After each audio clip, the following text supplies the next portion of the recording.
Hey everyone, welcome back to BDG Reviews, another episode of Sci-Fi Sunday. I've missed the last couple of weeks doing this. I just didn't feel like watching any sci-fi or any samurai flicks or anything, so took a couple weeks off. Uh, what I watched tonight, what I watched tonight was Ender's Game. Now, I came into this movie with very low expectations. Um, a lot of people have said a lot of crap, and a lot of people really don't like this movie. Um, I'll give you the basic premise. You got this kid called Ender, and a bunch of years before the events of the movie, some aliens had attacked Earth, and they were fought off, but they've been spending the last 25, 30 years, whatever, sort of preparing for them to come back, and then they're gonna like essentially wipe them out. So essentially, they're using kids as like strategic officers, I guess you could say. You know, let's be honest. They're this is a movie about child soldiers. For what it is. I'm not going to go any more into it, but it's people love this story apparently. Now, I have never read the book that this was based on, so I came into this completely blind. And honestly, I actually kind of enjoyed it. Like I said, my thoughts on it were really low. I wasn't expecting anything just because of the hate that it's got. And honestly, it's not really deserved. Now, had I read the book, maybe I would have seen where that hate came from. But I think it did a pretty good job. Honestly, it's just over 2 hours. It's 144 minutes. It's 2 hours 20 or something like that. Yeah, 2 hours and 20 minutes. Um, it's a good length movie, but it seemed to fit everything in, from what I can tell. Like I said, I haven't read the book, so I don't really have anywhere to compare that to.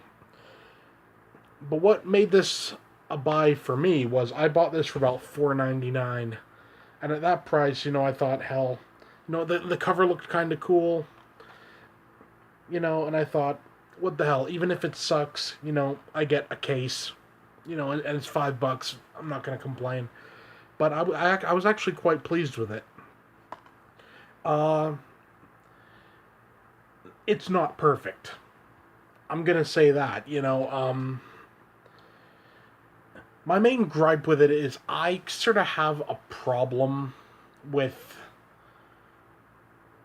kids as actors. That's a bit of a jerky thing to say, but you know, I tend to find child actors kind of annoying, and there's a lot of child actors in this, but for the most part, I wasn't annoyed by them.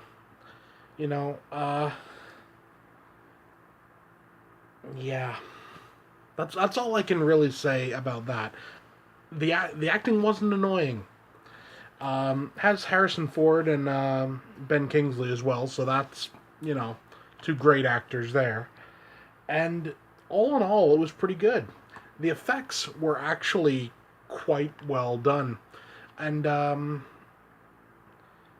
know 99% of it was all CG.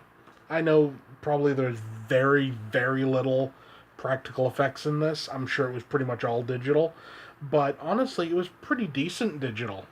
I mean, it never took me out of it that I was watching digital effects, and movies have a tendency to do that sometimes. You see the effects and it just takes you out, and you're like, yeah, that was a complete CG. You know, yeah, but this one wasn't that bad. For a rating, I'm giving it 6 out of 10.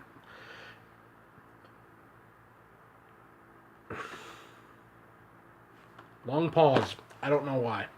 Uh, I'm giving it 6 out of 10, mainly just because, from what I've heard, if you're a fan of the book, you're not going to be a fan of the movie.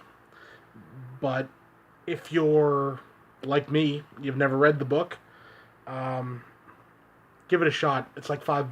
What are you going to do? You can't go wrong with that. Yeah, so Ender's Game, 6 out of 10. Actually, better than people think. I'll leave a trailer in the description below, as well as my merch shop and my Patreon. If you want to help out the channel, it would be appreciated. Yeah, so that's it for now. See you next time.